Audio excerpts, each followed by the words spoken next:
Hello ladies and gentleman, नमस्ते, आदाब, अर्ज़े और सत श्री अकाल। Welcome to my channel the hidden treasure. मैं हूँ आपकी फ्रेंड नाजिया और मैं आपको बताऊंगी कुछ बड़े बड़े पर्सनालिटीज़ के बारे में, कुछ छुपे हुए राज। आज हम बात करेंगे अमिताभ बच्चन के बारे में। इनके बारे में तो आप सभी जानते ही होंगे, हमारे इंडियन सिनेमा के बहुत बड़े सितारे हैं ये। पर इनके बारे में बहुत सारी बातें ऐसी भी हैं जिसके बारे में आपको किसी ने नहीं बताया होगा और आपने कभी नहीं सुनी होगी। तो आज मैं उन सारी बातों का पर्दाफाश करूंगी और आपके सामने उनकी कुछ अजीबोगरीब बातें बताऊंगी। बट इससे पहले please please please subscribe to my channel for the latest videos and I keep entertaining you with more videos. आइए चलते हैं अमिताभ बच्चन के मेमोरी लेन में और जानते हैं इनके बारे में सारी बातें।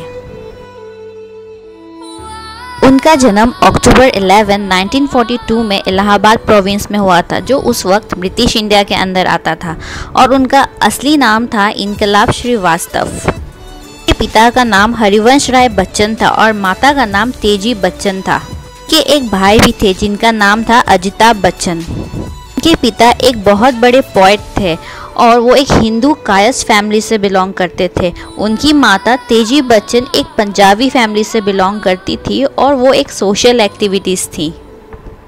आपको पता है कि अमिताभ बच्चन का नाम इनकलाब श्रीवास्तव क्यों पड़ा?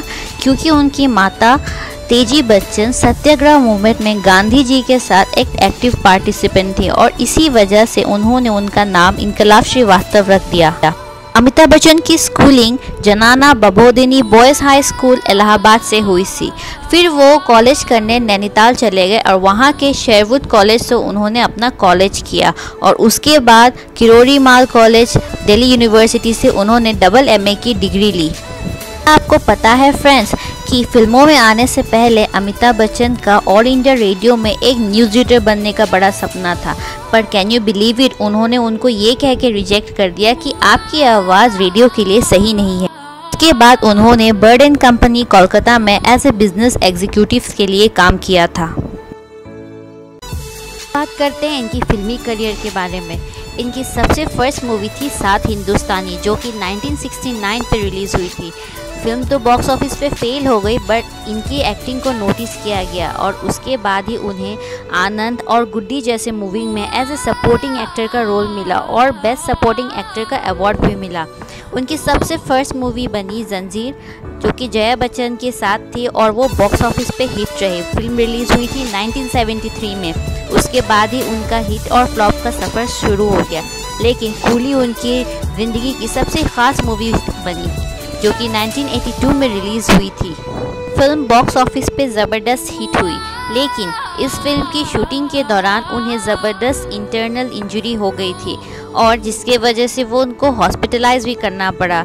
वो कई दिन तक हॉस्पिटल में रहे और दुनिया भर के उनके फैंस ने उनके लिए दुआ की और जब वो ठीक होके अपने बैल्कनी में आए तो वो देख के दंग रह गए कि दुनिया भर के फैंस के सैलाब उमड़ पड़ा था बस उनकी एक झलक देखने। और इंदिरा गांधी जी, जो उस वक्त प्राइम मिनिस्टर थी, उन्हें हॉस्पिटल मिलने आई थी अपनी सारी ट्रिप कैंसिल करके। यूँ तो उन्होंने अपनी करियर में कई सारी हिट और फ्लॉप मूवीज़ की है, लेकिन कूली उनकी ज़िंदगी की सबसे ख़ास मूवी रही।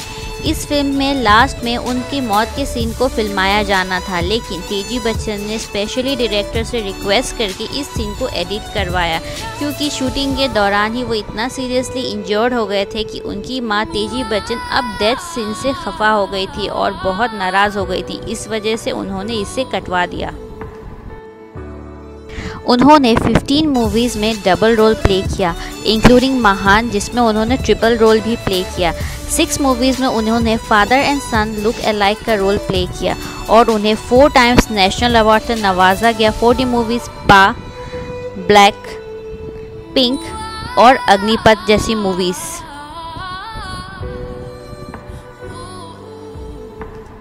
लेकिन उनकी स्ट्रगलिंग पीरियड इतनी आसान नहीं थी।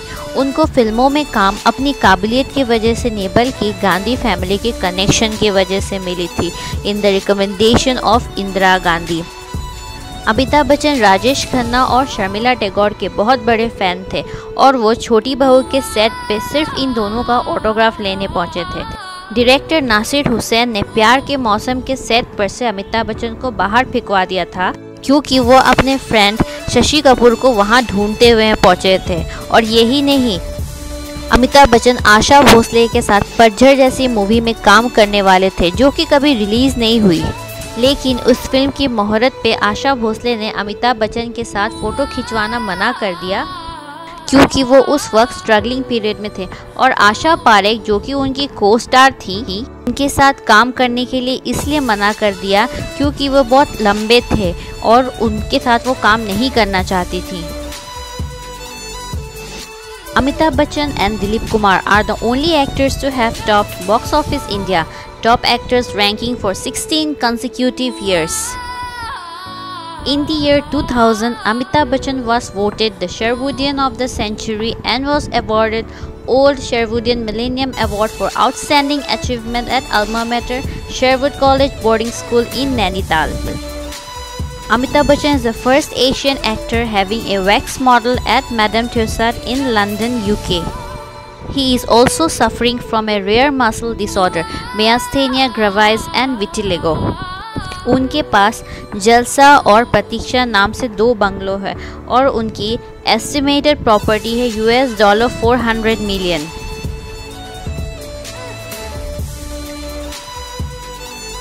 और ये रुकिए ज़रा, कहीं जाइएगा नहीं, क्योंकि अब हम बात करेंगे अमिताभ बच्चन के लव लाइफ के बारे में। जया बच्चन से शादी से पहले अमिताभ बच्चन की एक माया नाम की एयर होस्टेस के साथ इंगेजमेंट हुई थी और जया बच्चन के साथ उनकी लव मैरिज हुई थी। उनकी फिल्म जंजीर के बाद, जो कि 1973 में रिलीज़ हुई थी, अमिताभ बच्चन और जया बच्चन की लव अफेयर शुरू हुआ।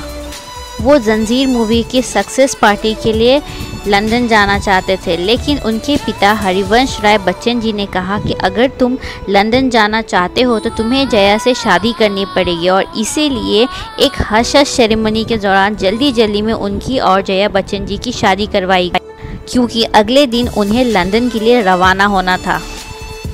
लेकिन शादी के 3 साल बाद ही दो अनजाने के सेट पे, जो 1976 में रिलीज़ हुई थी, अमिताभ जी और रेखा जी का लव अफेयर शुरू हुआ। ये कपल अपने एक फ्रेंड के बंगलो पे मिलते थे और ये अफेयर तब लाइमलाइट पे आया जब गंगा की सौगंध की शूटिंग के दौरान रेखा जी के एक को स्टार ने उनके साथ मिसबिहेव किया और अमिताभ जी को गुस्सा आ गया। और आग तो तब लगी जब ऋषि कपूर और नीतू सिंह के वेडिंग में रेखा जी मंगलसूत्र और सिंदूर लगा के पहुंची। तब सबको ये लगा कि रेखा जी और अमिताभ जी ने चुपके चुपके शादी कर ली और रेखा जी उस पार्टी में सारे गेस्ट को छोड़ अमिताभ बच्चन के पास जाके उनसे बातें। जया जी को इस बात का काफ़ी बुरा लगा और वो उस पार्टी से चुपचाप निकल गईं। लेकिन अगले ही दिन उन्होंने रेखा जी को अपने घर पे इनवाइट किया और उनसे ये कहा कि वो कुछ भी कर ले, वो अपने पति को नहीं छोड़ने वाली है। उनका ये अफेयर काफ़ी लंबे समय तक चला, लेकिन अमिताभ जी ने कभी इसे पब्लिकली एक्सेप्ट नहीं किया और रेखा जी ने खुलेआम इस बात का इजहार किया। सिलसिला मूवी इनकी रियल लाइफ स्टोरी को दर्शाता है। सिमी ग्रेवाल को दिए हुए एक इंटरव्यू में रेखा ने खुलेआम इस बात का इजहार किया कि उन्हें कोई फ़र्क नहीं पड़ता कि अमिताभ बच्चन इस बात को पब्लिकली एक्सेप्ट नहीं करते, वो उनको चाहती हैं और उनके लिए यही काफ़ी है।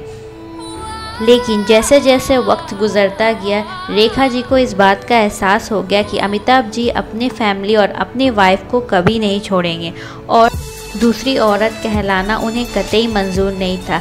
इसीलिए रेखा जी ने भी अपना रास्ता अलग कर लिया और अमिताभ बच्चन, जया और अपने बच्चों के साथ एक खुशहाल ज़िंदगी बिता रहे हैं। तो दोस्तों, ये था अमिताभ बच्चन की ज़िंदगी का अब तक का सफ़र। हम दुआ करेंगे कि ये लेजेंड और सारे काम करे और हमारे हिंदुस्तान का नाम रोशन करे। तो फ्रेंड्स, आपको ये वीडियो कैसी लगी प्लीज़ मुझे लाइक और कमेंट करके ज़रूर बताएं। और अगर आप चाहते हैं कि मैं आपकी किसी पसंदीदा कैरेक्टर पे वीडियो बनाऊं तो प्लीज़ मुझे कमेंट सेक्शन में उसका नाम ज़रूर बताएं और मेरे चैनल को सब्सक्राइब करें। तब तक के लिए बाय बाय, शब्बा खैर और सायोनारा। फिर मिलते हैं नेक्स्ट वीडियो में।